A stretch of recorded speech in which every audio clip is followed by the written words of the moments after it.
नमस्कार बंधुरा आज के आमी आपनादेर साथे शेयर करब होच्छे माटनेर रेसिपि। तो आमी आलू केटे आलू भेजे निएछि, भाजते बसिए दिएछि। देखुन आलूटा प्राय लाल लाल हये एकटु भाजा भाजा हये आसले ताते आमी नुन और हलुद दिए भालो करे मिशिए नेब। और तार आगे आपनि प्रथमेई देखलेन माटनटार ओपरे मशला छड़िए रेखेछि, तार कारण होच्छे माटनटाके मैरिनेट करेछि सब रकम गुঁড়ো मशला दिए। आमी किन्तु रसुन पेঁয়াজ आदा किच्छु दिइनि, सामान्य एकटु पाति लेबू सब रकम गुঁড়ো मशला जिरेर गुঁড়ো लंकार गुঁড়ো हलुद गुঁড়ো सब दिए माटनटाके काँचा तेल सर्षेर तेल दिए मैरिनेट करे डिप फ्रिजे खानिकक्षणेर जोन्नो रेखे दिएछि। 5-10 मिनट राखलेई होबे। तारपरे आमी आलूगुलोके देखुन भेजे भाजा हये गेछे, आलूगुलो प्राय गले गेछे। एबार आमी एगुलोके नामिये नेब एक एक करे। तो आलू भाजा हये गेले आमी माटनटाके फ्रिज थेके बार करे खानिकक्षणेर जोन्नो रेस्टे रेखे दिएछि। तारपरे आमी कड़ाइते दिए दिएछि सर्षेर तेल परिमाण मतो। आमी जेहेतु 600 मांस रान्ना करछि ताई जोन्नो 2 टेबिल स्पून तेल दिएछि। ताते आमी फोड़न दिए दिलाम दारचिनी एलाच ओ लवंग। एबार आमी कुचि कुचि करे केटे राखा पेঁয়াজগুলো तेले दिए देब। देखुन पेঁয়াজগুলো बादामी बादामी प्राय भाजा भाजा हये एसेছে।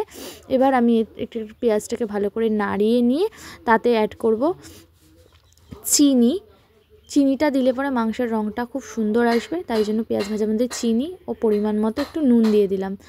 মাংসেও নুন অ্যাড করা আছে সেই জন্য সামান্যই নুন দেব, যদি নুন পরে লাগে আমি পরে অ্যাড করব। এবার ভালো করে এটাকে মিক্স করে নেব। এবার দেখুন প্রায় ভাজা ভাজা হয়ে এসছে, পেঁয়াজটা একদম পুরো মজে গেছে। এবার আমি মিক্সার মেশিনে টমেটো আদা রসুন কাঁচা লঙ্কা সমস্ত কিছু পেস্ট করে কড়াইতে দিয়ে দিয়েছি পেঁয়াজের সাথে মিশিয়ে। এবার তেল ছাড়া পর্যন্ত এটাকে ভালো করে কষিয়ে নেব। আর বাটিতে যেটুখানি মশলা লেগে আছে ওটা আমি জল দিয়ে ধুয়ে ওর মধ্যে অ্যাড করে দিচ্ছি। তো দেখুন আমার মশলা দিয়ে প্রায় তেল ছেড়ে এসেছে। এইবার আমি এতে অ্যাড করব ওই যে ফ্রিজ থেকে আমি মাংসটা বের করে রেখেছিলাম খানিকক্ষণ, ওই মাংসটা। তো ওই মাংসটা অ্যাড করা হয়ে গেলে ভালো করে আমি ওটাকে কষিয়ে নেব মশলার সাথে। তো মশলার সাথে কষাতে কষাতে আপনাদের সাথে একটা কথা শেয়ার করি। আমি না মাটনটা এরকম করে রান্না করা শিখেছি আমার হাজব্যান্ডের কাছ থেকে। তো আমার হাজব্যান্ড তো যেহেতু রেস্টুরেন্টে কাজ করে, ও বেশ ভালো রান্না বান্না করতে জানে। তো আমি ওর কাছ থেকে মাটন রান্না করা শিখেছি। তো মাটনটা দেখুন আমি একটু নাড়াচাড়া করে বসিয়ে দিয়েছি। এবার দেখুন প্রায় তেল ছেড়ে এসছে। এবার আমি মাটনটা দিয়ে দিয়েছি প্রেশার কুকারে। প্রেশার কুকারে আমি গুনে গুনে 10টা সিটি ফেলেছি। প্রথমে 5টা দিয়েছিলাম গলেনি বলে, আবার 5টা দিয়েছি, 10টা সিটি দিয়েছি। তো মাটন আমার গলে গেছে।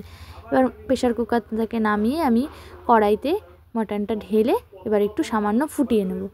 মাটনের আলু মাটন সেদ্ধ হয়ে গেলে তাতে আমি অ্যাড করব সামান্য ঘি আর গরম মশলা। তাতেই তৈরি হয়ে যাবে আমার মাটনের ঝোল। আমি কিন্তু মাটন কষা করিনি, আমি ঝোল করেছি। তো মাটনের ঝোল। তো রেসিপিটা কেমন লাগলো আমাকে অবশ্যই জানাবেন কমেন্ট করে।